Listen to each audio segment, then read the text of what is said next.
खुदावंद के खादम सामने आएंगे और खुदावंद के खूबसूरत कलाम को आपके सामने पेश करेंगे। आपकी भरपूर तालीम है। Hallelujah. Praise the Lord. Hallelujah. Praise the Lord. बहुत शुक्रिया प्यारे भाई साहब, खुदा को बरकत बख्शे उस सारी खिदमत के लिए जो आपने यहाँ पर खुदावंद के मज़बा के ऊपर खुदावंद के लोगों के लिए कलाम की तैयारी के सिलसिले में की है। और मैं क्वायर का भी शुक्रगुजार हूँ, बेटियों का और नौजवानों का, बेटों का भी। और अगर देखा जाए इनफैक्ट पूरी कलीसिया का ही शुक्रगुजार हूँ कि जो वर्शिप में शामिल रहे और वर्शिप का एक सुनहरी जो वक्त था उसको खुदावंद के हुजूर में नजर किया और यकीनन खुदावंद ने इसको सुना और हमारे लिए खुदावंद उतरा है ताकि हमारे लिए उस रोटी को तोड़े जो खुदावंद ने कलाम को, जिसके बारे में तफसील दी कि इंसान सिर्फ रोटी ही से जीता न रहेगा बल्कि हर उस बात से जो खुदावंद के मुंह से निकलती है, यानी कि खुदा के कलाम की। और खुदा के कलाम दर हकीकत वो मोहर बंद भेद हैं जिनको सिर्फ बर्रा तोड़ता है। जिन मोरों को बर्रा तोड़ता है उसे हक है कि वही बर्रा ही आए, आगे बढ़े और वो जो मोरों की किताब उसको तोड़े। और ये सिर्फ और सिर्फ मुकाशवा में नहीं है। पैदाइश की किताब से आगाज कर लें तो मुकाशवा के आखिरी लफ्ज तक आपके लिए मोहरबंद चीजें हैं जिनका खुलना बड़ा जरूरी है। हालेलुया। सभी ध्यान देंगे थोड़े टाइम के लिए।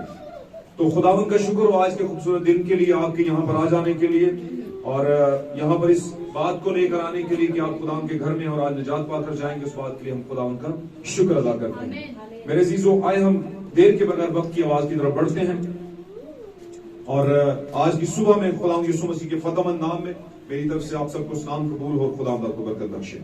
निकालेंगे मेरे साथ खुदावंद के कलाम पाक में से किताब यूहन्ना के अंदर जाएंगे। अनाजील के अंदर मुकद्दस यूहन्ना रसूल की मार्फत लिखी गई खुदावंद यीशु मसीह की अंजील, उसका चौथा बाब हम निकालेंगे और उसकी चौथी आयत से लेके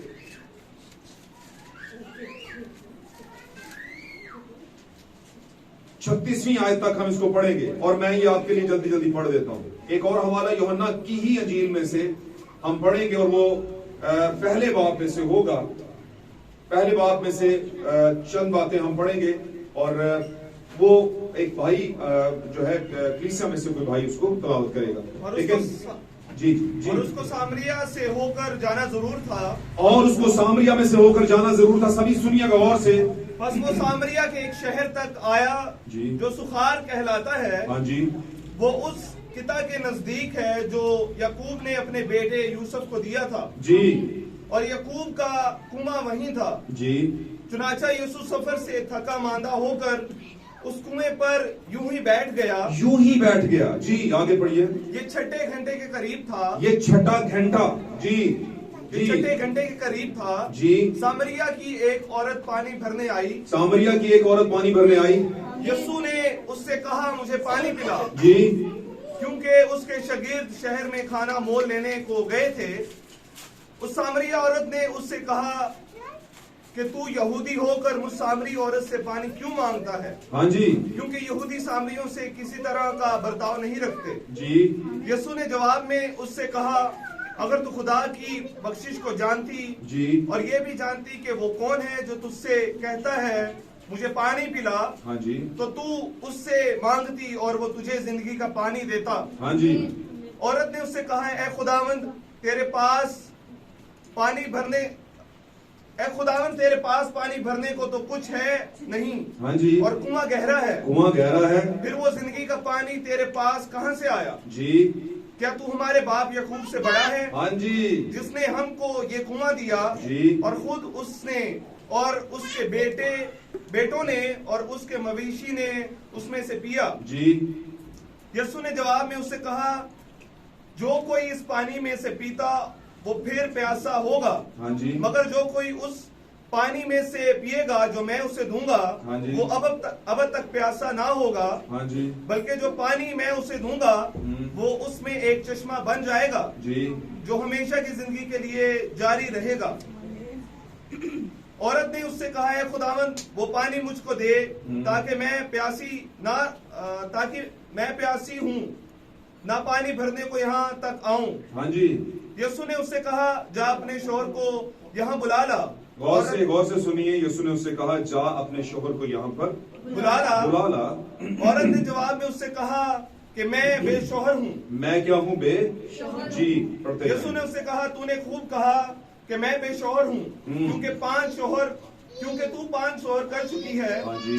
और जिसके पास तू अब है वो तेरा शोहर नहीं। जी, पढ़ते जाएं। ये तूने सच कहा। हाँ जी। औरत ने उससे कहा, ऐ खुदावन, मुझे मालूम होता है कि तू नबी है। हमारे बाप दादा ने इस पहाड़ पर प्रस्तिश की और तुम कहते हो कि वो जगह प्रस्तिश करना चाहिए यरूशलेम में। हाँ जी, पढ़ते जाएं। यीशु ने उससे कहा, ऐ औरत, मेरी बात का यकीन कर कि वो वक्त आता है कि तुम ना तो इस पहाड़ पर बाप की प्रस्तिश करोगे और ना यरूशलेम में। जी। तुम जिसे नहीं जानते उसकी प्रस्तिश करते हो। हम जिसे जानते हैं उसकी प्रस्तिश करते हैं। हाँ जी। क्योंकि नजात यहूदियों में से है। नजात कहाँ से है? नजात कहाँ से है? जी, किसने कहा? यीशु ने कहा। जी, आगे चलिए। मगर वो वक्त आता है, बल्कि अब ही है, हाँ जी। कि सच्चे परस्तार बाप की प्रस्तिश रूह और सच्चाई से करेंगे। हाँ जी। क्योंकि बाप अपने लिए ऐसे ही परस्तार ढूंढता है। हाँ जी। खुदा रूह है और जरूर है कि उसके परस्तार रूह और सच्चाई से प्रस्तिश करें। जी। औरत ने उससे कहा, मैं जानती हूँ कि मसीह जो ख्रिस्तुस कहलाता आने वाला है। हाँ जी। जब वो आएगा तो हमें सब बातें बता देगा। हाँ जी। यीशु ने उससे कहा, मैं जो तुझसे बोल रहा हूँ वही हूँ। जी। इतने में उसके शागिर्द आए और ताजुब करने लगे कि वो औरत से बातें कर रहा है, तो भी किसी ने ना कहा कि तू क्या चाहता है। जी, आमीन। खुदाम के कलाम का पढ़ा जाना सुना जाना बाइस से बरकत हो और आप तशरीफ रखिए, खुदाम आपके साथ हो। इस कलाम के बायस आपकी जिंदगी में, हमारी जिंदगी में, सभी की जिंदगी में छुटकारा आए, नजात आए, खलासी आए, रिहाई आए। खुदाम आपको बरकत दे। थोड़ा सा ध्यान देंगे। मैंने आपकी रिलैक्सेशन के लिए आपको बैठाया है, लेकिन एक हवाला भी पढ़ा है, वो मैं आपके लिए खुद पढ़ूंगा। आमीन। ताकि आप बैठकर भी उस हवाले को सुने। जब तक हम ये 2 हवाले नहीं पढ़ेंगे, इस भेद को पॉसिबल है हम पूरे तौर से ना ले सकें। तो हम इस भेद को लेंगे, तो हम इससे 2 चैप्टर पीछे जाएंगे। चैप्टर 1 के अंदर यूहन्ना ही की किताब, यूहन्ना की इंजील, उसका पहला बाब निकालेंगे। यूहन्ना की इंजील चैप्टर 1 और उसकी 43वीं आयत से हम शुरू करेंगे और उसको हालेलुया 51 आयत तक, 51 नंबर आयत तक हम पढ़ेंगे और मैं आपके लिए इसको पढ़ देता हूं। दूसरे दिन यीशु ने गलील में जाना चाहा और फिलिप्पुस से मिलकर कहा, मेरे पीछे हो ले। फिलिप्पुस ने इंद्रियास और पतरस के शहर बैतसदा का बैतसदा का बाशिंदा था। फिलिप्पुस ने नतनएल से मिलकर उससे कहा, जिसका जिक्र मूसा ने तौरात में और नबियों ने किया है, वो हमको मिल गया है। वो यूसुफ का बेटा यस्सु नासरी है। नतनएल ने उससे कहा, क्या नासरत से कोई अच्छी चीज निकल सकती है? फिलिप्पुस ने कहा, चल कर देख ले। यस्सु ने नतनएल को अपनी तरफ आते हुए देखकर उसके हक में कहा, देखो ये फिल हकीकत इस्राएली है। देखो ये फिल हकीकत इस्राएली है, इसमें मकर नहीं। नतनएल ने उससे कहा, तू मुझे कहां से जानता है? नतनएल ने यस्सु से कहा, तू मुझे कहां से जानता है? यस्सु ने उसके जवाब में कहा, इससे पहले कि फिलिप्पुस ने तुझे बुलाया, जब तू अंजीर के दरख्त के नीचे था जब तू अंजीर के दरख्त के नीचे था, मैंने तुझे देखा। नतनएल ने उसको जवाब दिया, ऐ रब्बी, तू खुदा का बेटा है, तू इस्राएल का बादशाह है। यीशु ने जवाब में उससे कहा, मैंने जो तुझसे कहा कि तुझको अंजीर के दरख्त के नीचे देखा, क्या तू इसीलिए ईमान लाया है? तू इनसे भी बड़े बड़े मुआजिरे देखेगा। फिर उसने कहा, मैं तुमसे सच कहता हूं कि तुम आसमान को खुला और खुदा के फरिश्तों को ऊपर को जाते और इब्ने आदम पर उतरते हुए देखोगे। खुदा के कलाम का पढ़ा जाना सुना जाना हम सबों के लिए बाइस से बरकत हो। मेरे अजीजों, खुदा के नाम को जलाल मिले। इस कलाम के लिए हम खुदा का शुक्र करते हैं। हम घंटा 1.5 घंटा से यहां पर वर्शिप कर रहे थे इसी कलाम के लिए। क्या ख्याल है? हम सुबह से शाम तक मजदूरी करते हैं किसके लिए? ताकि शाम को हमें दिहाड़ी मिल जाए। और दिहाड़ी से हम क्या पालें? बरकत पाएं, रोटी खाएं, खाना, ताकि अपने बदन को ताकतवर करें। मेरे अजीजों, इसलिए ये मौका खास है इन बातों को खास तौर पे सुनना है। मैं कोशिश करूंगा कट टू कट बोलूं, क्योंकि कुछ लोगों को टाइम की मेजरमेंट का बड़ा मामला होता है, टाइम की मेजरमेंट बहुत ज्यादा करते हैं, वो सोचते हैं कि नहीं टाइम बहुत ज्यादा लिया जाता है। तो खुदा बरकत दे आपको, नो प्रॉब्लम, हम टाइम को शॉर्ट कर लेते हैं, हम मरकजी बातों पर चलते हैं। ये तो खुदा के कलाम से मोहब्बत है। कोई कलाम सुनाते हुए नहीं थकता, कोई सुनते हुए नहीं थकता, और कुछ लोग कलाम सुनाते भी थक जाते हैं और कलाम सुनते सुनते ज्यादा ही थक जाते हैं। तो थकना नहीं है। आपको पता है दुनिया के अंदर कामयाबी के रास्ते में सबसे बड़ी जंग आपकी किसके साथ होती है? हालात के खिलाफ। दुनिया के अंदर, मैं फिर दोहराता हूं, दुनिया के अंदर कामयाबी के रास्ते में आपकी सबसे बड़ी जंग हालात के साथ होती है। अब हालात में मौसम भी आ जाता है, हालात में घर के काम भी आ जाते हैं, है ना, हालात के अंदर आपका दिमाग भी आ जाता है, हालात के अंदर घर का एलसीडी भी आ जाता है, हालात के अंदर घर का कंप्यूटर, लैपटॉप, मोबाइल भी आ जाता है। हालात ही है ना, क्यों जी? हालात के अंदर घर के मेहमान भी आ जाते हैं। कुछ लोग मेहमानों की वजह से भी रास्ते में रुकावट आ जाती है, तो फिर वो अटक जाते हैं, बेचारे नहीं आ पाते। तो इस बेचारगी के आलम को किस वजह से ये बेचारगी पैदा होती है? क्योंकि आप जब खुदावंद के लिए कोई फैसला करते हैं तो हालात ऐसे आ जाते हैं कि आप पहुंचे, खुदा के घर में पहुंचे या उसके पास पहुंच नहीं सकते। आमीन। लेकिन हालात से एक जंग है जो करनी पड़ती है। मुझे बड़ी अच्छी तरह याद था, मैं इससे पहले कि इस बात को आगाज बढ़ाऊंगा आगे, मैं आज का टॉपिक आपको बता दूं। I have no any husband, मेरा कोई शोर नहीं है। और इसको अगर मैं आम लफ्जों में कहूं तो मैं कहूंगा, अगर कोई किसी से पूछे थे क्या भाईजान, भाई जी आप शादीशुदा हैं? बेटा जी, बहन जी आप शादीशुदा? वो क्या बोलेगी? No I am not, no I am unmarried, मैं क्या हूं अभी तक गैर शादीशुदा हूं। लेकिन आप जानते हैं गैर शादीशुदा होने में, अनमैरिड होने में और शोहर के बगैर होने में फर्क है। कुछ लोग अनमैरिड भी होते हैं फिर भी शोहर होता है। गल समझो, होते हैं अनमैरिड है पर फिर भी शोहर होता है, बगैर निकाह के होता है। कुछ लोग मर्द अनमैरिड होते हैं लेकिन फिर भी बीवी होती है, बगैर शादी के होती है। तो प्रॉब्लम यहां पे अनमैरिड और हैव नो एनी हस्बैंड का नहीं है। यहां पर जो लफ्ज है मैं बेशोहर, उसने ये नहीं कहा मैं अनमैरिड हूं, नो, क्योंकि यीशु ने बताया कि तू अनमैरिड नहीं है। हालेलुया, तू अनमैरिड नहीं है, तू बात को घुमा रही है। तो आज का हमारा टॉपिक क्या है? No I have no any husband, नहीं मेरा कोई शोहर नहीं, या मेरा मतलब है कि मैं शोहर के बगैर। अब यीशु चूके, अब मैंने ये दो हवाले क्यों पढ़ाए? इनमें दोनों ही कॉन्टेक्स्ट के अंदर, दोनों ही हवाला जात के अंदर, पहला हवाला हमने जो पहला जो अस्पाक लिया वहां से कॉन्टेक्स्ट उठाया है, एक पैराग्राफ लिया है, वो लिया है यूहन्ना की इंजील के पहले बाब की चंद आयात जो कि आ रही थी, मैंने आपके लिए पढ़ी है। मैं आपको फिर एक बार बता देता हूं कौन सी थी, ताकि आप नोट कर लें अपने दिमाग में भी, जहन में भी, कॉपी में भी।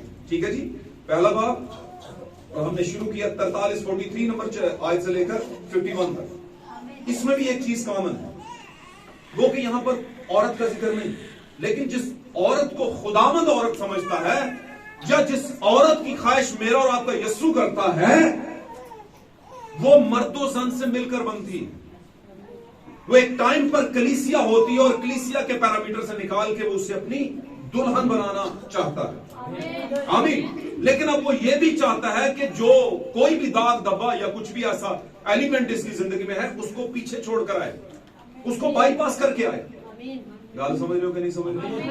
अगर रास्ते में गटर खुला हो, जो कि पिछले 10 साल यहां पे खुला ही रहा था, लोग चर्च में आते थे, फट्टा रखना पड़ता था। एक वक्त ऐसा भी आया था, हमने फट्टा रखा नीचे ईंटें रखे। क्यों? भाई हमारे यहाँ पर बैठे हैं तो वो खिदमत किया करते थे, वो बड़ा ख्याल रखते थे, कहते थे यार इधर ईंटें लगाओ यार, पुलिस से गुजरने। गली बड़ी खराब थी, कुछ लोग स्लिप हो जाते थे।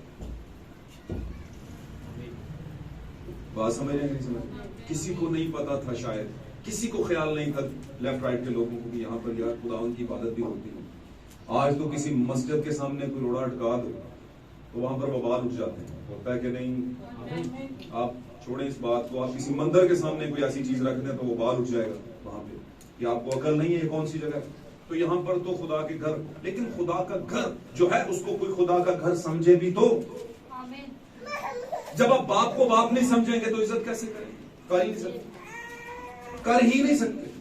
बातों को समझे, बातों के अंदर जिंदगी होती है, बातों के अंदर मौत भी होती है। इसीलिए कहा था कि आखिरी जमाना में लोग बातगो होंगे, गंदी गुफ्तगू करने वाले होंगे, ढीठ तो होंगे, मां बाप के नाफरमान तो होंगे, लेकिन यह भी होगा घुमंडी भी होंगे। इस तरह की चीजें भी हैं, काफी कुछ जो आखिरी जमाने की फंडामेंटल के तौर पर, खूबियों के तौर पर, हर चीज की खूबी है। शैतान में अपनी खूबियां हैं, खुदा के लोगों में खुदावंद है, यीशु में अपनी खूबियां हैं, इसी तरह उसके लोगों में और खुदा के लोगों में अपनी अपनी खूबियां हैं। तो क्या है आज का टॉपिक? टॉपिक यह है I have no any husband, मेरा कोई शोहर नहीं है। आज का मेरा टॉपिक है, और ये टॉपिक मैंने क्यों रखा? क्या हमारा कोई शोहर है?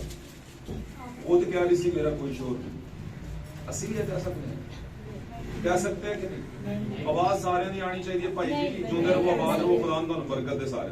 क्या हम बेशोहर हैं? तो फिर शोहर का ऑर्डर यीशु ने कहा अगर मैं आका हूं, खुदा के पाक कलाम में लिखा है, खुदा ने कहा अगर मैं आका हूं तो मेरा खौफ कहां है भाई जान? अगर मैं बाप हूं तो मेरी ताबेदारी कहां है? इसी तरह के कुछ लफ्ज लिखे हुए वहां पे। क्यों जी? तो हर कोई चाहता है, बड़ा बेटा चाहता है मुझे जायदाद में दूना हिस्सा, और अगर ना किसी ने दिया तो मैं हवाला कर लिया। पता ना, शराबी ने निकाला होता है मैं भी शराब पी सकता हूं, बाइबल में लिखा है यीशु ने शराब बनाई। मैंने कहा नहीं, यीशु ने नहीं बनाई, तुम्हारे दिमागे खासुल खास ने बनाई है शराब, और ये कभी बनती रहेगी जिंदगी में, याद रखना अगली 7 पुश्तों तक। तुम बाइबल को बता रहे हो कि जनाब यीशु ने मैखाना खोला हुआ था, पट्टी लगाई हुई थी वहां पे। और भाई ब्रैनम कहते हैं लोगों को बोलते हुए शर्म नहीं आती किस तरह की बात करते हैं, और ऐसी बातें करके भाई ब्रैनम के एक मैसेज में पढ़ रहा था, बड़े अजीज दोस्त उसे छोड़ने पड़े।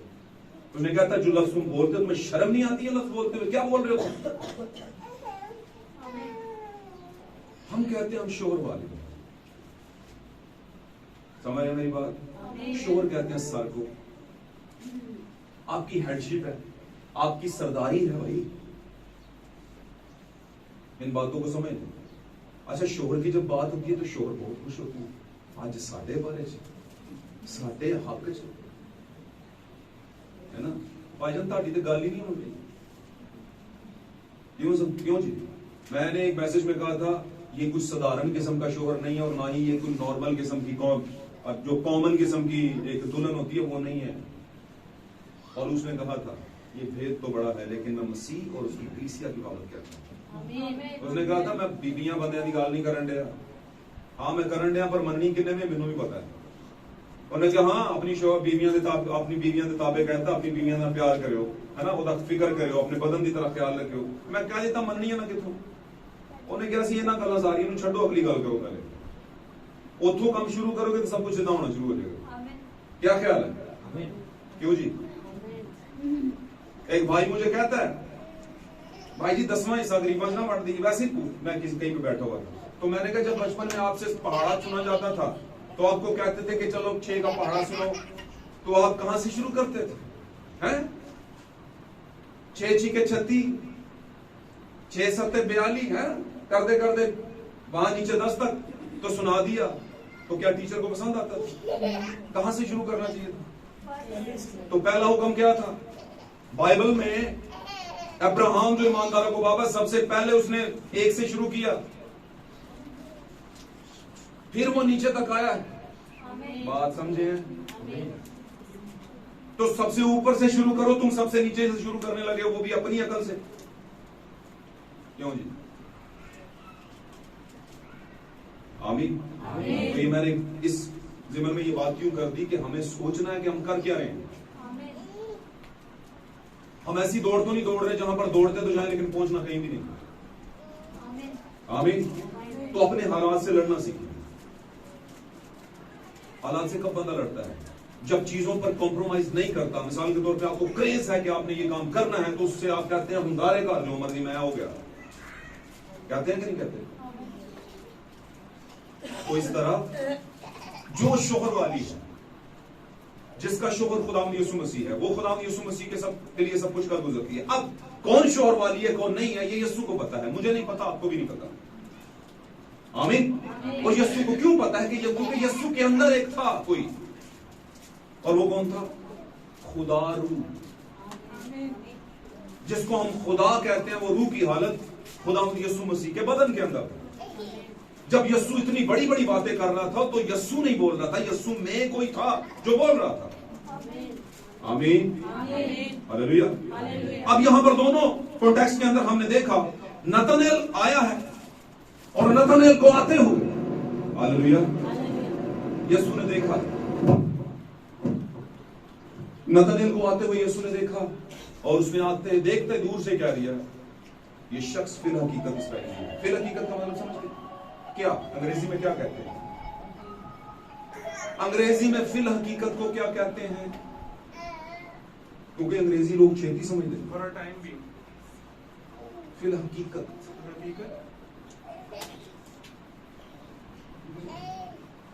लोगों को पता भी है पर दसना नहीं। ਉਹ ਨਾ ਕੋਈ ਤੁਹਾਡੀ ਗੱਲ ਨਾ ਤੁਸੀਂ ਕਹਿੰਦੇ ਫਿਰ ਐਕਸਪਲੇਨ ਕਰਦੇ। एक्चुअली ना मैं ਤੁਹਾਨੂੰ कहना चाहता हूं, एक्चुअली मैं ਤੁਹਾਨੂੰ, तो एक्चुअली का मतलब है फिल हकीकत, दर हकीकत, फिल हकीकत, हकीकत में, असल में, असल च ना गल है ऐसी। कौन समझ आनी गल? ओके। तो फिल हकीकत का मतलब है ये शख्स असल में इसराइली है, असली इसराइली है, क्योंकि इसमें क्या नहीं है, मकर नहीं है, मकर नहीं। और ये फंडामेंटल खूबी यीशु को कैसे पता चल गई? इसका मतलब जानते हैं, इसका मतलब ये है कि यीशु मसीह दिलों और गुर्दों से क्या है? अगर यीशु दिलों और गुर्दों से वाकिफ है तो यीशु तो मुजस्सम कलाम था। इसका मतलब कलाम आपके दिलों गुर्दों से वाकिफ है। आमीन। अब पाक कलाम में लिखा है खुदा का कलाम दो धारी तलवार है जो बंद बंद और गूदे गूदे में से होकर गुजर जाता है और दिल के ख्यालों और इरादों को जान लेता है। गल समझ आ रही है तो बोलो आमीन। आमीन। शुक्र सारे बोलो जूंदे। अच्छा मेरे आस्ते ना बोलो, ये बात है कलाम की, कलाम के लिए आमीन बोलो, जरूर बोला करो, इसके पीछे बरकत। आमीन। कुछ लोग कहते ना भाई जी जबरदस्ती खुआई तो की खुआई। अच्छा बच्चा हूं 4 दिन मंगेगा नहीं तो उन्हें खुआवांगे भी नहीं है। वो बीमार पै गया, रोटी नहीं खा रहा तो खुआनी तो है। वो भावें फील करे या ना करे, तुसी फील करो या ना करो कि आमीन कहना या नहीं कहना, नहीं खैर चुप्पी कर रहे हो, पर बताना तो पड़ेगा कि इसमें आपकी बरकत छुपी है। आमीन का क्या मतलब है? यही सच है। हालेलुया। तो भाई यहां पर नतनेल के दिलों के ख्याल किसने जान लिए? यीशु ने। और यीशु ही कलाम है और कलाम दिल के ख्यालों को जान लेता है, पादरी नहीं जान लेता है। कोई भी फर्द वाहिद, कोई भी बड़ा आलम दीन पढ़ा लिखा कोई भी वो नहीं जान सकता।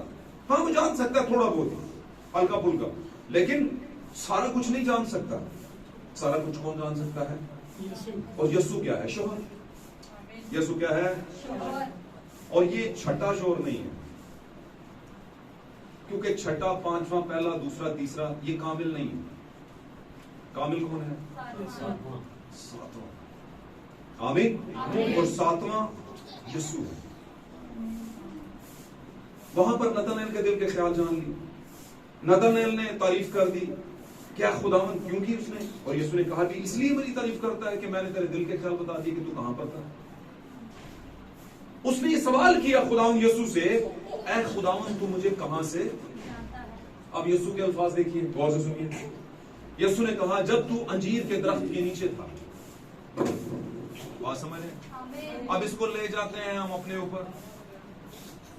जब तू वीडियो गेम पर था, जब तूने कनस्तर खोले हुए थे पानी भरने के और कपड़े धोने के, क्यों जी?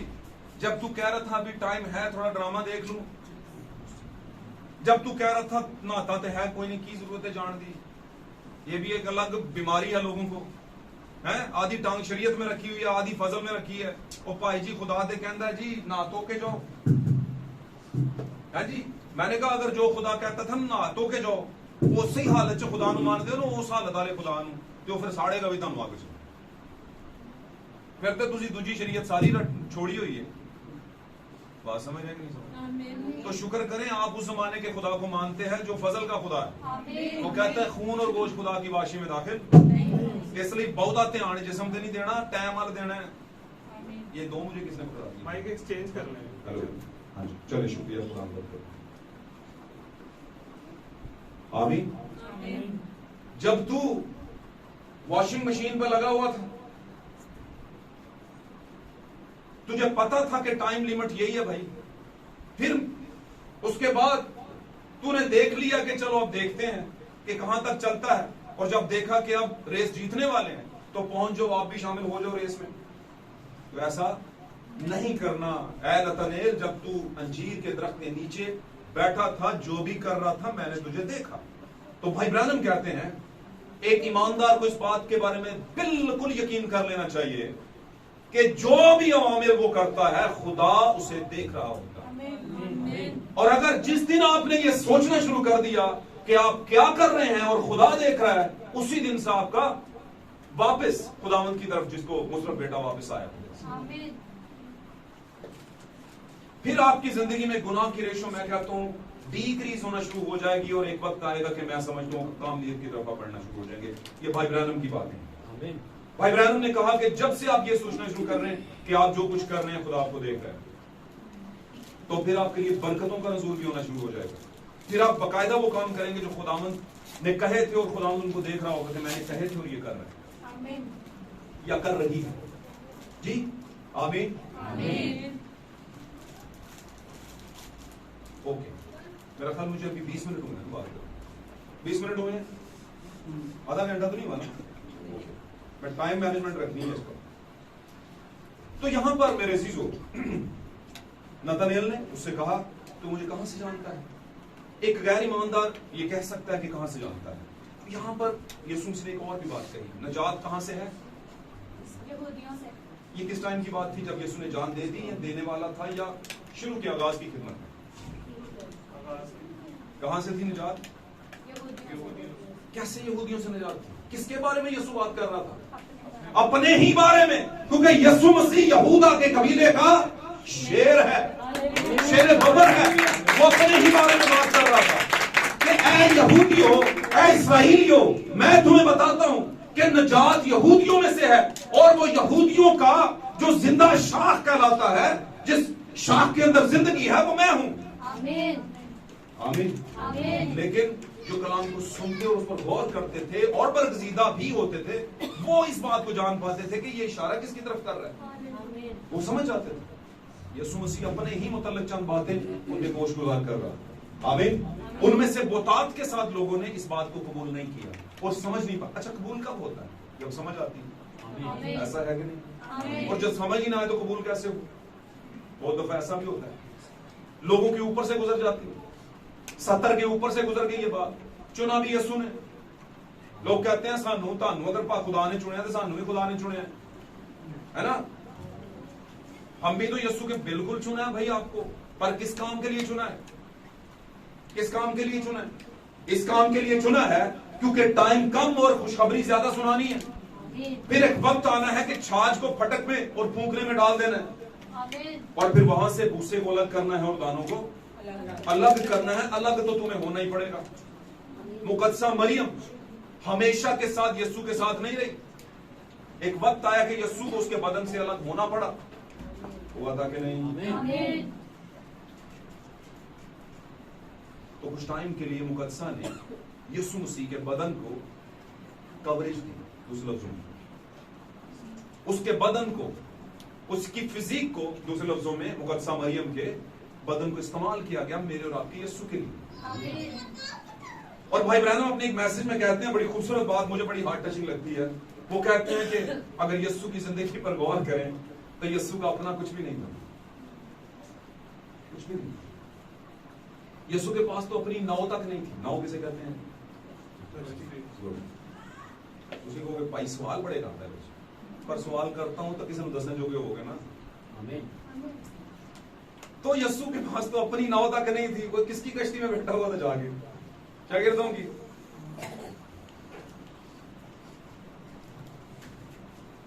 यस्सु को पैदा होने के लिए, आप बोलेंगे ये तो हर किसी को है,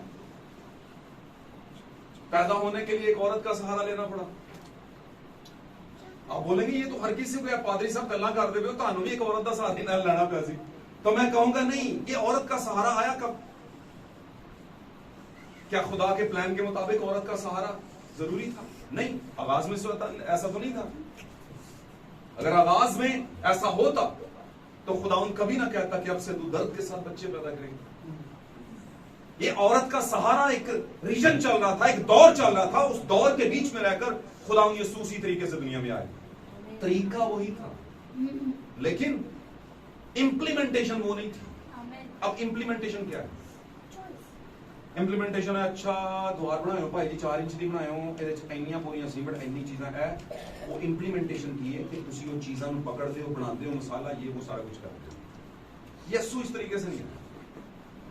यस्सु तरीका वही था लेकर आया, पैदा एक औरत से हुए, लेकिन उस पर अनासर नहीं वो यूज हुए, वो चीजें, वो एलिमेंट यूज नहीं हुए जिससे नॉर्मली मैं और आप जैसे लोग है ना दुनिया में आते हैं। हालेलुया। तरीका वही था ताकि, और वो तरीका क्यों था? ताकि हम जैसा लगे, हम जैसा लगे। एक भाई को मैं क्या बैठा, यीशु हम जैसा ही था, हमारे जैसा एक साधारण सा नॉर्मल सा इंसान था भाई।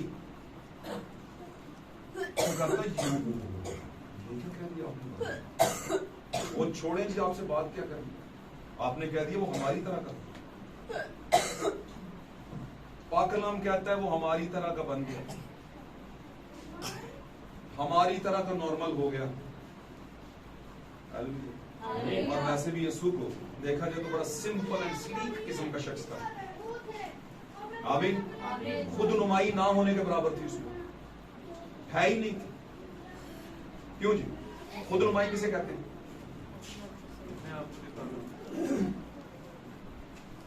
अपने आप को दिखाना। गुड, वो नहीं थी, पोलाइटनेस बहुत ज्यादा थी। अब मामला क्या है? मामला ये है कि यीशु मसीह को पैदा होने के लिए भी खुदावंद ने एक औरत का बदन दिया। उसे डायरेक्ट दुनिया में आदम की तरह नहीं पैदा कर दिया। और वैसे आदम पैदा तो नहीं हुआ था, क्या हुआ था? आदम खल्क हुआ था, लेकिन यीशु मसीह पैदा हुआ। आमीन। हालेलुया। इन बातों को ज़हन में रखा करें, इनके पीछे बहुत बड़े मुकाशफात होते हैं। तो मेरे अजीज, इसलिए यीशु मसीह उसे कहते हैं कि मैंने तुझे देखा और तुझ में मकर इस बनी।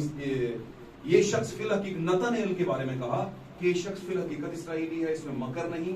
और उसने कहा कि खुदा तू मुझे कहां से जानता है? उसने कहा जब तू अंजीर के दरख्त के नीचे था तो मैंने जाना। इसका एक और मुकाशफा मैंने बताया था आपको, अंजीर के दरख्त के नीचे का मुकाशफा क्या है?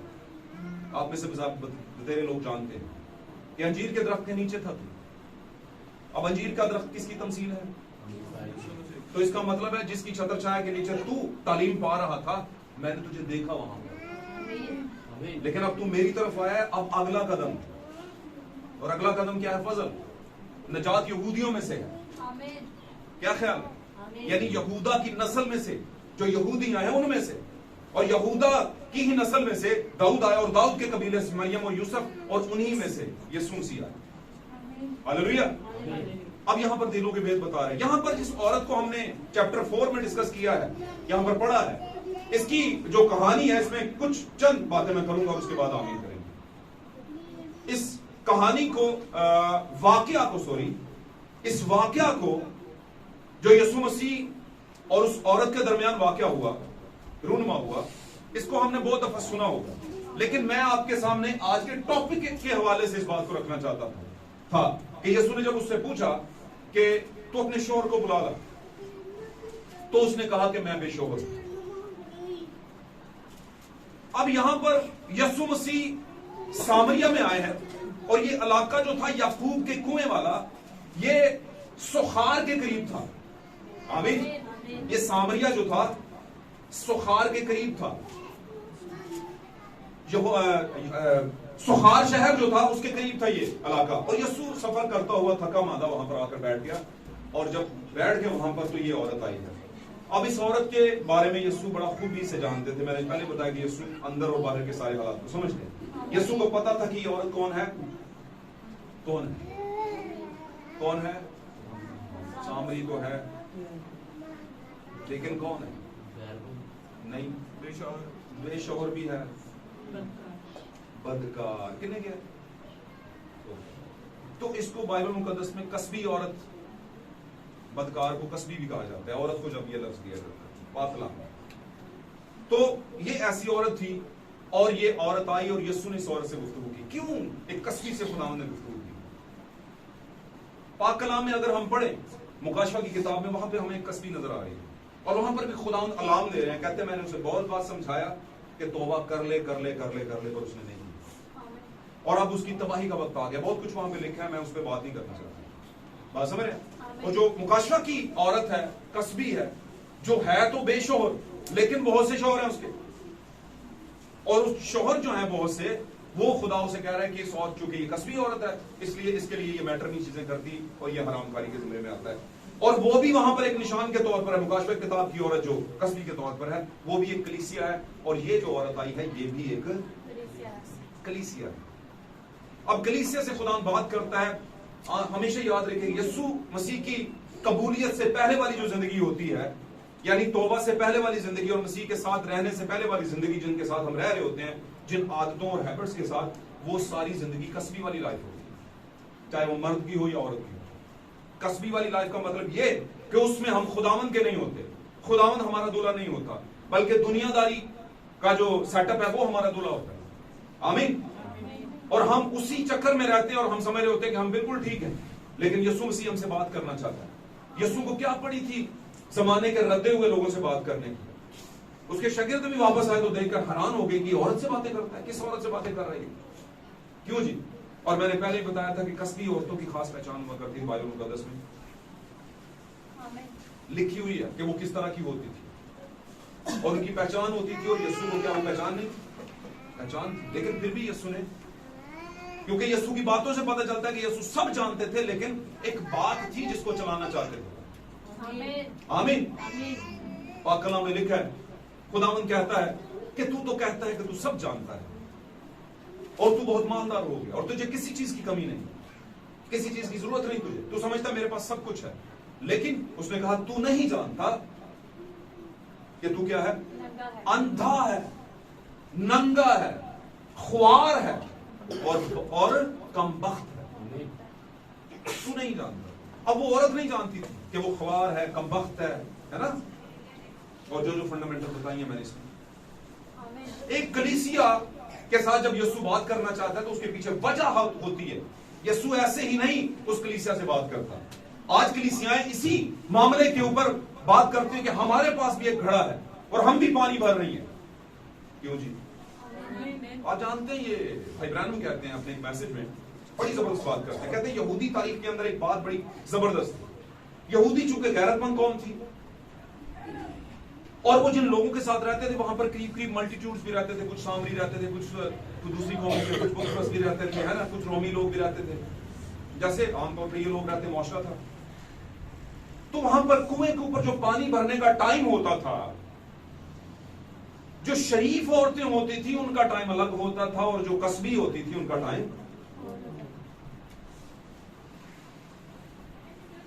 ये जब आई है तो वो टाइम शरीफ औरतों का गुजर चुका था।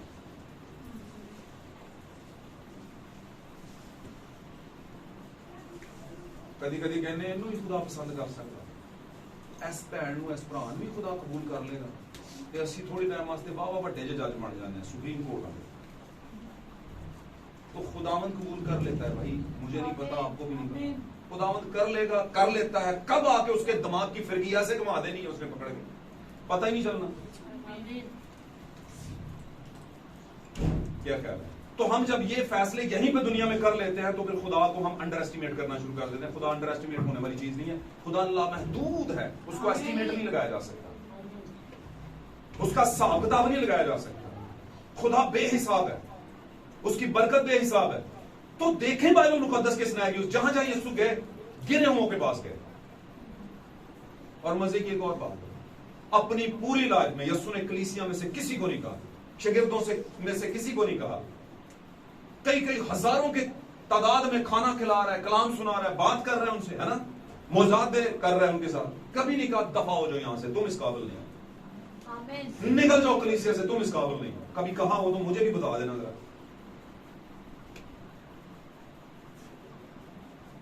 तो आज कलाम सही सुनाना चाहिए। कलाम सही सुना। भाई ब्रैनम कहते हैं जब आप कलाम को वेलकमिंग करते हैं, उसका स्वागत करते हैं, कलाम का, पादरी का नहीं, कलाम का स्वागत करते हैं, उसको वेलकमिंग करते हैं, तो फिर कलाम आपके दिल पे जुम्बश करता है, आमीन। चोट मारता है, फीलिंग देता है आपको। लेकिन जब आपने वेलकम ही नहीं किया, साढ़े नौंदा है भावे ना आवे सानू की लगे, ऐसा सोचेंगे तो कभी दिल नहीं है, जुम्बश नहीं करेगा। आमीन। तो सबसे पहले वेलकमिंग है। तो मेरे अजीज हो, यहां पर वो औरत कसबी जो आई है, जो कई शोहर कर चुकी थी, जिसके मुतालिक यीशु ने कहा कि हाँ तू सच कहती है, क्या वो सच कह रही थी? सच कह रही थी भाई, क्योंकि यीशु ने कहा तू सच कह रही है, वाकई तू बेशोर है, क्योंकि जिन्होंने तू शोर समझ नहीं है वो तो शोर है ही कोई नहीं, आमीन। सही कह रही है तू। अब वो कुछ छुपा रही थी और यीशु उसको कुछ बता रहा था कि भाई आप तो कह रहे हो कि आपका शोहर कोई नहीं, लेकिन तू 5 कर चुकी है। इसका मतलब यीशु क्या बताने की कोशिश कर रहा था कि तू कहती है कि तू अनमैरिड है, लेकिन असल में तू मैरिड है और 6 बार मैरिड है, लेकिन तुझे 7वें के साथ मैरिड हुए बगैर काम नहीं चलेगा तेरा। तो 7वां ये है। हालेलुया। यीशु मसीह के जलाल में तो भाई 7वें के बगैर गुजारा नहीं। यीशु मसीह उसके पास 7वें के तौर पर आया और यीशु चाहता था कि मैं आज यही रुकूं। शागिर्द जो कहते हैं समझते हैं, समझने दो। हैरान हो गए, वो औरत भी हैरान हो गई कि भाई हमारा तो आपस में ताल्लुक ही कोई नहीं है, तू यहूदी है, तेरे कैसे समझ गई तू यहूदी है? कि यीशु ने दसे मैं यहूदी हूं? नहीं, यीशु के स्वभाव से पता चलता था, यीशु के चाल ढाल से पता चलता था, यीशु की गुफ्तगू से पता चलता था, है ना, यीशु की पॉसिबल है उसकी ब्रीड से पता चलता। यहूदी लोग ब्रीड रखते होंगे, ब्रीड समझ रहे हो ना, बियर्ड बंदे हैं, बियर्ड सॉरी ब्रीड क्या है, ब्रीड कुछ और होता है। अच्छा हाँ वो हाँ बिल्कुल ब्रीड हो होता है। तो बियर्ड, ओके, तो बियर्ड किसे कहते हैं? दाढ़ी को। दाढ़ी और दाढ़ी का हवाला ही मिलता है यीशु मसीह के स्लीप के टाइम, मसलूबियत के टाइम उसकी दाढ़ी को खींचा गया। आमीन। तो यीशु मसीह के कुछ कैरेक्टर से पता चलता था कि यहूदी इसलिए वो समझ गई, यीशु भी समझ गया कि इसका कैरेक्टर कैसा है। पाक कलाम में लिखा है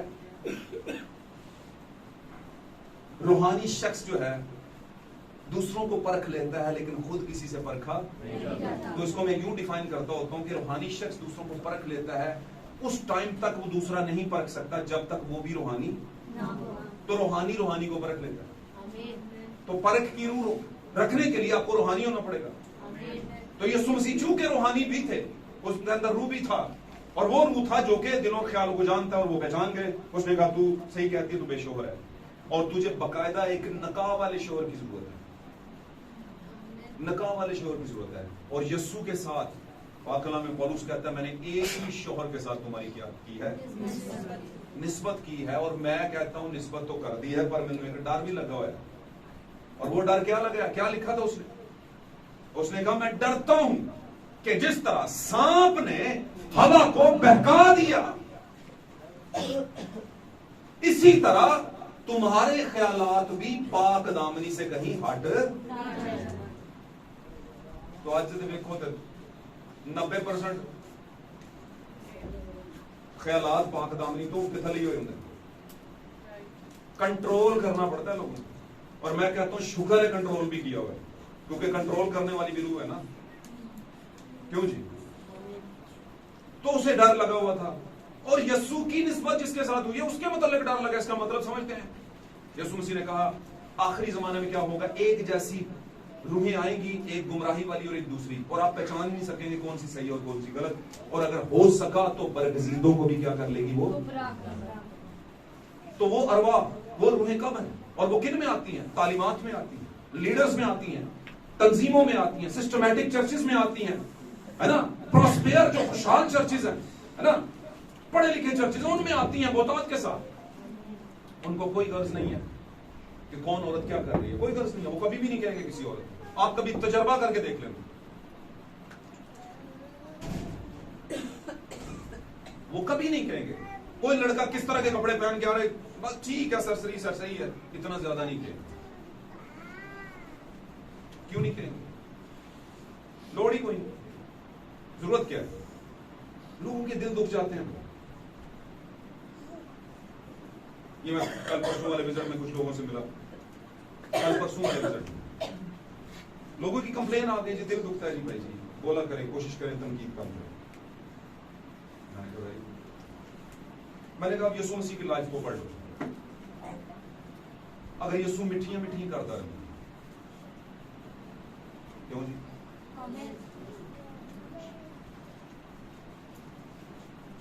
हमारे जमाने में कहा करते थे, जब हम स्कूल जाया करते थे उस टाइम पे तो ये बात बड़ी मानी जाती थी, समझी भी जाती थी कि उस्ताद बाप की तरह का होना।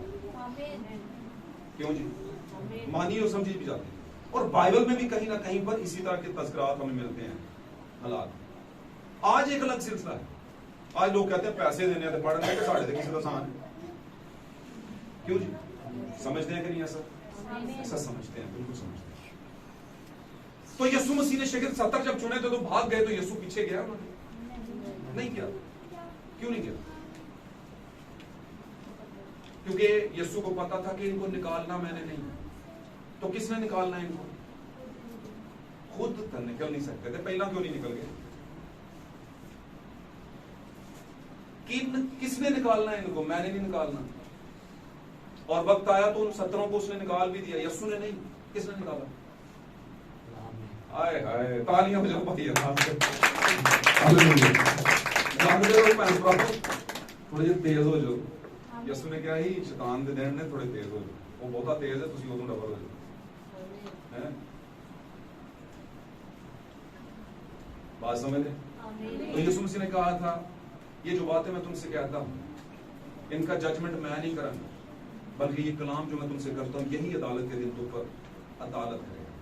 तो यीशु ने जब पहला खुतबा दिया, यीशु ने जब पहला प्रीचिंग की, मौजज़ात के बाद, बरकतों के बाद, हैं, मीठा लगाने के बाद, खुशखबरी और खुशहाली के बाद, मौजज़ात के बाद पहला खुतबा उनका जबरदस्त।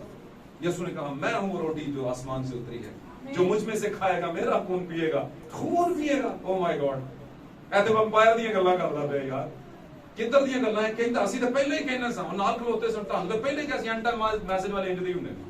ਉਹ ਇਹ ਝੂਠੇ ਕਿਸੇ ਬੰਦੇ ਨੂੰ ਮੰਨਦੇ ਪਏ ਨੇ, ਕਿਹਦੇ ਪਿੱਛੇ ਲੱਗ ਗਏ ਹੋ ਤੁਸੀਂ? तो मैसेज वाला पीछे नहीं गया कि मैं समझा आ गया हूं, ओ भाई जी की हो गया है, रुक जाओ भाई जान, आ जाओ वापस। नहीं, की लोड़ है? उन्हें पता सी कि ਜਿਹੜਾ मैसेज नहीं ना खलोता मैसेज ਦੇ ਨਾਲ, ਉਹਨੂੰ ਦੁਨੀਆ ਦਾ ਕੋਈ ਸਟੇਸ਼ਨ ਨਹੀਂ ਖਿਲਾ ਸਕਦਾ। ਆਮੀਨ। ਜਿਹੜਾ ਇੱਥੇ ਭੁੱਖਾ ਹੋ ਕੇ ਦੁਨੀਆ ਦੀ ਹਰ ਜਗ੍ਹਾ ਤੇ ਭੁੱਖਾ, ਜਿਹਨੇ ਆਕਸਫੋਰਡ ਦੇ ਵਿੱਚੋਂ ਦੀ ਤਾਲੀਮ ਨੂੰ ਨਹੀਂ ਮੰਨਣਾ, ਉਹਨੇ ਦੁਨੀਆ ਦੀ ਕਿਹੜੀ ਹੋਰ यूनिवर्सिटी ਨੂੰ ਮੰਨਣਾ? भी ऑक्सफोर्ड पता ना, ऑक्सफोर्ड यूनिवर्सिटी दुनिया के बड़े बड़े लेजेंड किस्म के लोग जो हैं, बड़े बड़े नामी ग्रामी बुजरा और मतलब बड़े बड़े जो लोग हैं वो सारे, और मैं कहूंगा अगर गैर कौमों के आलम दीन है तो वो भी वहां से पढ़े, और अगर यूरोप के आलम दीन है हमारे क्रिश्चियन जो है वो भी ऑक्सफोर्ड के पढ़े हुए हैं। तो कहना नहीं ऑक्सफोर्ड है, हमें फजूल है। क्यों? तो भाई आपके लिए फिर पता नहीं कहां से आनी है कोई तालीम। तो यीशु मिठियां इसने करते सन, पर फिर अगला चैप्टर भी उन्होंने सुनाया।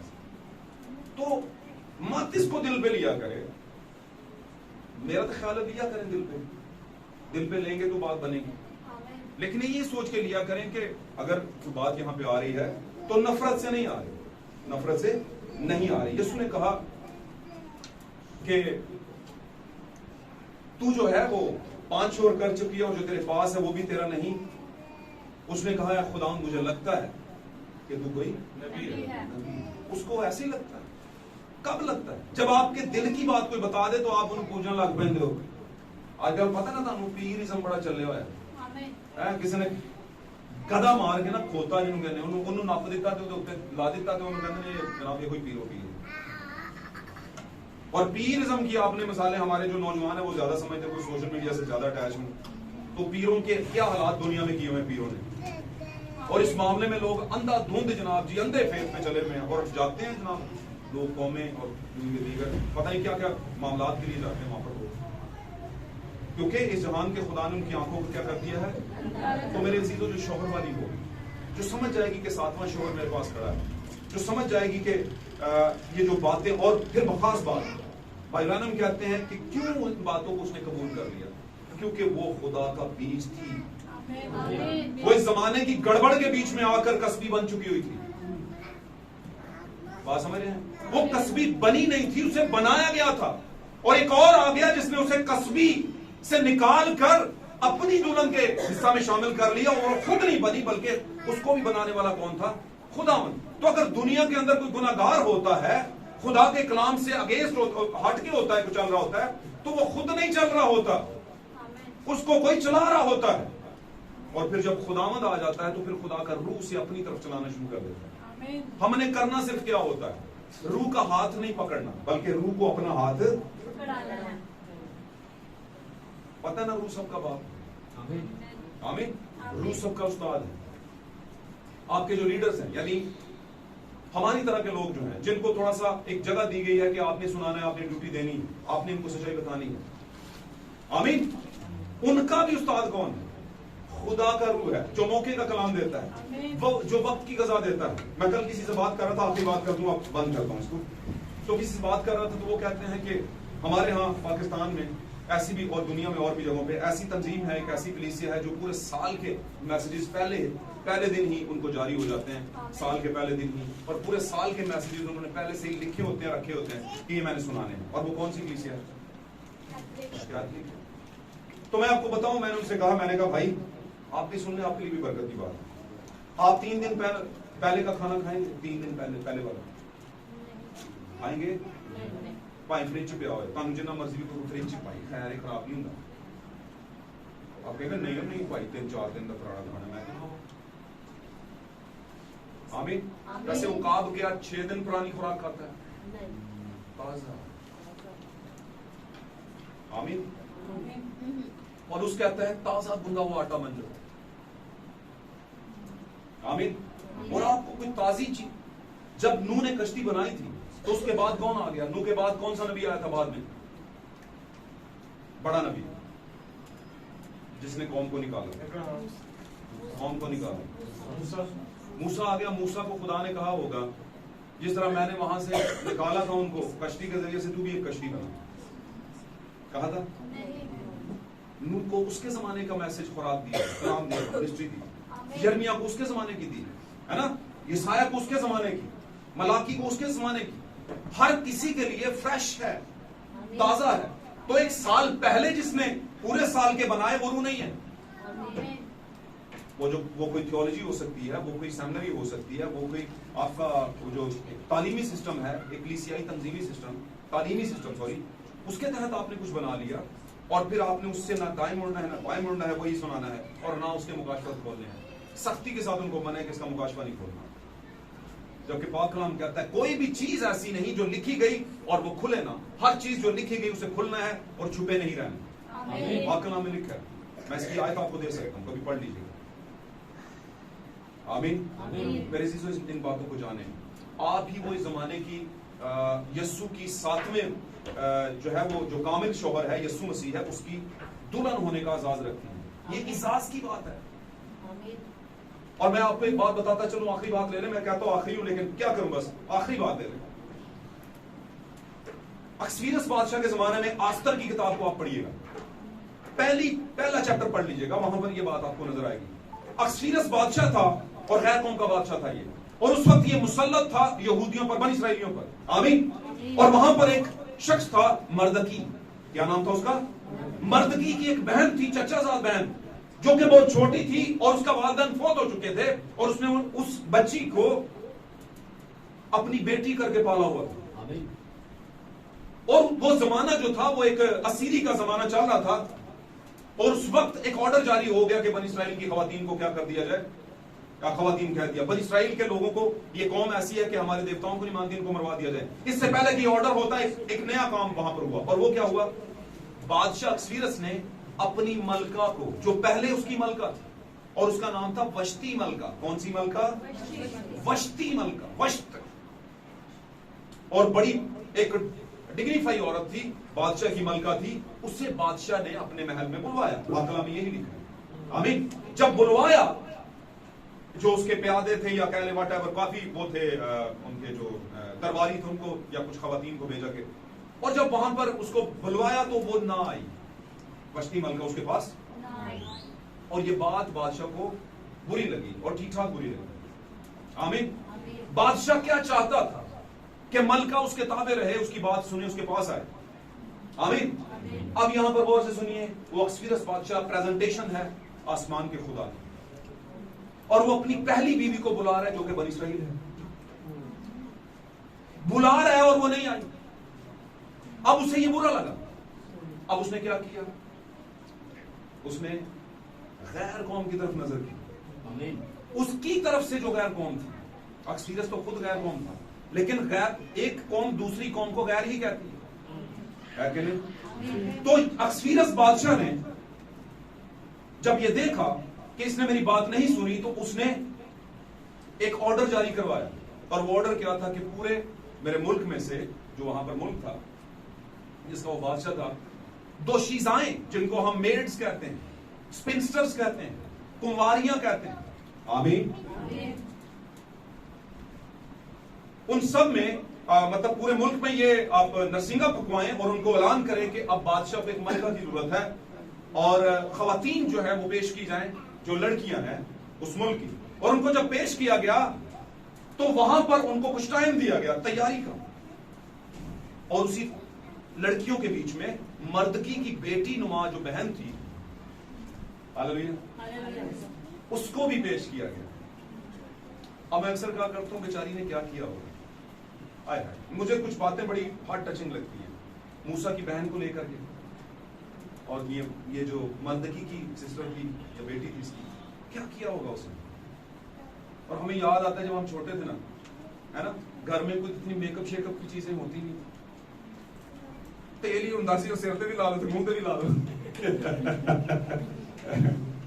क्या है कि नहीं ऐसा?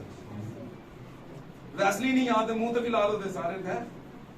कई बेचारे नहीं थे, बचपन था ना, पता नहीं था यार अभी लाना है, अभी लाना है, गल्ला फुट जाती हुई ऐसे लोग। तो बस यही था, जो कुछ था वही था भाई। तो उसकी बहन के पास भी क्या होगा बेचारी के पास, ऊपर से थे यहूदी बड़े सख्त होते हैं, इन चीजों को इतना, वो खुदा के कलाम के मुताबिक है। तो क्या किया होगा उसने? और एक उम्मीद होगी उसके दिल में,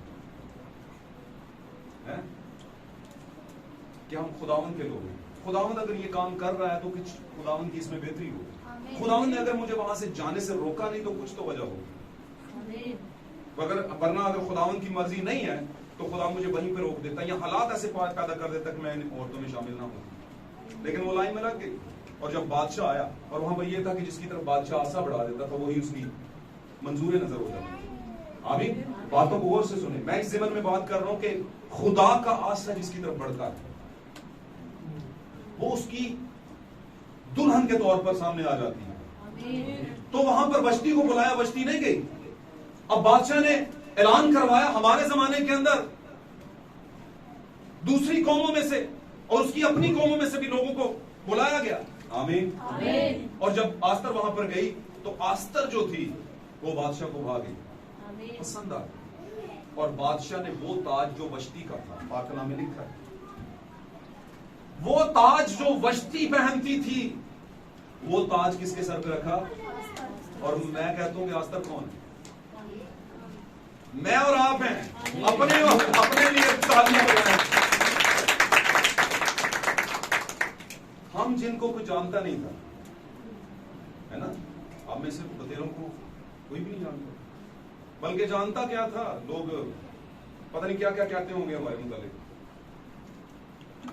लेकिन खुदावंद ने हमें एक जगह दी, इज्जत दी और ताज दिया, आस्तर के रूप में। आस्तर कोई और मैं और आप, खुदावन जब कुछ करता है, रहम की नजर करता है, फिर वो हमारे गुण नहीं देखता, हमारे गुनाह भी नहीं देखता।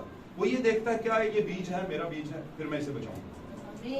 और अगर वो उसका बीज नहीं है तो हमें 70 ही होना, वापस चले जाए। आमीन। तो ये इस एंगल पे खड़े होके बात को समझा करें। आप दुनियावी सिस्टमैटिक कलीसिया की तरह मत सोच के बात किया करें, ना समझा करें। मैंने बहुत दफा बात की है कि हम उस सिस्टम में नहीं है, हम उस सिस्टम का हिस्सा नहीं है जिस सिस्टम को लेकर के दुनिया आज बात करती है ना। यीशु मसीह की अट्रैक्शन अगर हमारे अंदर है तो हम यीशु तक पहुंच जाएंगे। रस्से पा के ले आना वाला काम है ना, वो ठीक नहीं ठीक।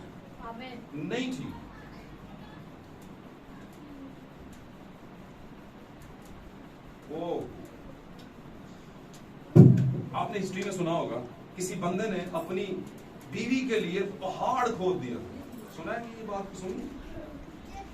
उसकी मिसेस थी, तो उसे बड़ा बला खाकर जाना पड़ता था दूसरी तरफ पानी भरने के लिए। तो उसने कहा अगर यहां से रास्ता बीच में से निकल जाए तो शॉर्ट टाइम हो जाए। उसने कहा कोई मसला नहीं, आपका हुक्म बोले अद्धी गल तुसी ना। तो उसने क्या कर दिया, पहाड़ को खोदना शुरू कर दिया। अब उसने वो पहाड़ खोदा किसके लिए था, लेकिन फायदा दूसरों की बीवियों का भी हो गया। समझ आ रही बात? तो कुछ काम आप अपने लिए करते हैं लेकिन लाखों लोगों की निजात का बायस होता है। एक बंदा जब अपनी जिंदगी बदलता है, एक बंदा जब अपनी जिंदगी बदलता। अच्छा मैं आपको एक बात बता दूं, लोग कहते हैं देर हो गई है, हुण तक टाइम निकल गया, उम्र भी निकल गई, कहते हैं कि कुछ कहते हैं नहीं हुण बड़ा हो गया, हुण मैं 5वीं च दाखिल होऊंगा तो की लगेगा। जब आप ऐसा सोचना शुरू करते हैं देर हो गई है, फिर कुछ नहीं हो सकता। देर कभी नहीं होती, देर हमारे साथ बस दिमाग नहीं होती है, कहीं देर कहीं नहीं होती। जहां से आपने शुरू कर लिया अचीवमेंट आपकी हो जाती है। आमीन। आप ये सोच रहे थे कि देर हो गई, और कुछ लोगों ने आपकी एज में रहकर आपसे क्या आपसे भी ज्यादा देर हुई थी उनको दुनियावी तौर पर, और वो शुरू हो गए और आपसे ज्यादा अचीवमेंट उन्होंने हासिल करी, तो देर नहीं हुई होती। आमीन। जब तक खुदावंद देर ना करे। हालेलुया। खुदावंद को बरकत दे। आज हमारा मौजू था I have no any husband, जबकि हम जानते हैं we are having a husband, a great leader. Yeshu Masih हमारा दूल्हा है और हम उस दूल्हा को रखते हैं जिसके साथ हमारी निस्बत हुई है। लेकिन याद रखें जब तक हम जमीन पर हैं एक डर लगा हुआ है, और वो डर क्या है, इब्लीस का। वो हमारे बदन पे जोर कर सकता है, हमारी सोच ख्याल पे जोर कर सकता है, हमारे लिए ऐसे हालात पैदा कर सकता है। आमीन।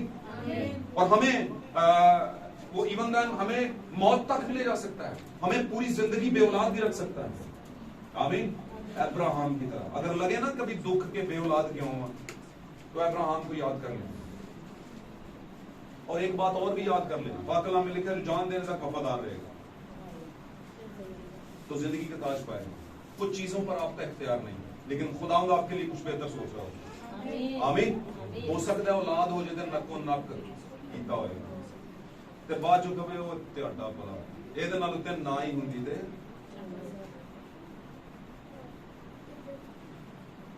बात समझ। God bless you. I have a husband. Yeshu Masih हमारे पास एक दुल्हा है और वो यीशु मसीह है। आमीन। बहुत जल्द वो बर्रा अपनी दुल्हन को लेने के लिए आ रहे हैं, वो दुल्हन कोई और नहीं है, बीवी को लेने आ रहे हैं, वो बीवी कोई और नहीं है। और आप खुदा आज के कलाम के पढ़े तो सुने जाएंगे। आई मेरी चीजों में अपनी आंखें बंद।